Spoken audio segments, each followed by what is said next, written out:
ભારત પાકિસ્તાનના યુદ્ધ જેવી પરિસ્થિતિના તણાવ વચ્ચે વલસાડના ઉમરગામ પંથકના અરબી સમુદ્રના કિનારા ચિંતાનો વિષય બન્યો છે।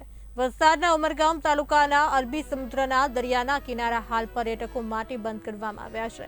ભારત પાક વચ્ચે વિસ્ફોટક સ્થિતિને કારણે કોઈ અઘટિત ઘટના ન બને તેવી તકેદારીએ પોલીસે સુરક્ષાના તમામ પગલાં લેવાના નિર્ણયમાં દરિયા કિનારે ફરવા આવતા લોકો માટે બીચને બંધ કરવામાં આવ્યું છે। हाल अरबी समुद्र किनारे पुलिसનો ચુસ્ત બંદોબસ્ત ગોઠવી પાકિસ્તાનની હરકત ઉપર નજર રખાઈ રહી છે।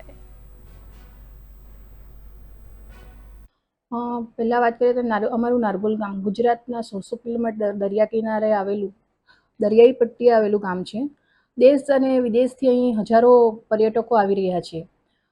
આવા હજારો પર્યટકોની અંદર કોઈક અજાણ્યા શખ્સ પણ આવતા હોય છે, જેને ધ્યાનમાં રાખીને હાલે ભારત અને પાકિસ્તાનના યુદ્ધનું જે એંધાણ ચાલી રહ્યું છે એ હિસાબે જિલ્લા કલેક્ટરના આપણા જે એમની જે સૂચના અનુસાર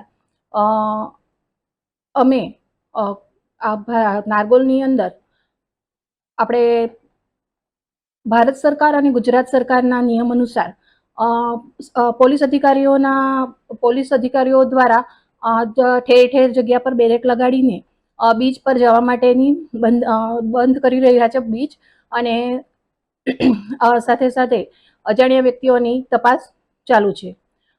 આવા નિર્ણયને ભારત સરકારના જે આ નિર્ણય છે અને ભારત અને પાકિસ્તાન યુદ્ધ માટે આપણે જે નિર્ણય કરી રહ્યા છીએ એમાં અમારા ગ્રામ પંચાયત નારગોલ દ્વારા અમે એમાં સહભાગી બની રહ્યા છીએ અને અમે એમને પૂરો સાથ અને સહકાર આપી રહ્યા છીએ।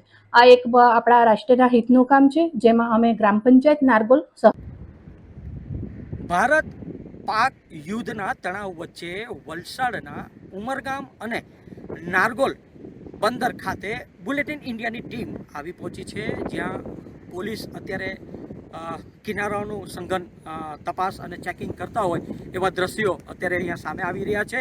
અને પોલીસે આજે 1600 કિલોમીટરનો અરબી સમુદ્રનો એરિયો રહ્યો છે, ત્યાં ઉમરગામ પંથકમાં કાંઠા વિસ્તારના તમામ કિનારાઓ છે તેના ઉપર પોલીસને તહેનાત કરી અને સંઘન ચેકિંગ હાથ ધરવામાં આવી છે। અમારા કેમેરામેન આપને દ્રશ્યો દેખાડશે કે પોલીસ હાલે અહીંયા તપાસ હાથ ધરી રહી છે, અહીંયા તટ ઉપર તહેનાત છે અને નિગરાની રાખી રહી છે કે ક્યાંક કોઈ સંવેદનશીલ કોઈ બોટ અહીંયા આવી ન પહોંચે એના સુરક્ષાના તમામ પગલાં હાથ ધરવામાં આવ્યા છે। સાથે સાથે જે સાગર ખેડૂઓ અહીંના રહ્યા છે એમને પણ પોલીસ વિભાગ દ્વારા સૂચના આપવામાં આવી છે કે તેઓ હાલ આ પરિસ્થિતિમાં સાગર એટલે કે દરિયા કિનારામાં માછીમારી કરવા ન જાય અને અહીંયા તટ ઉપર જ રહે એવી ખાસ સૂચના આપવામાં આવી છે। અને સૂત્રના મારફતે એવી પણ જાણકારી મળી છે કે સુરત રેન્જના આઈજી પણ આજે આ તટ ઉપર સ્થળ નિરીક્ષણ કરે એવી શક્યતા હાલે દર્શાવી છે।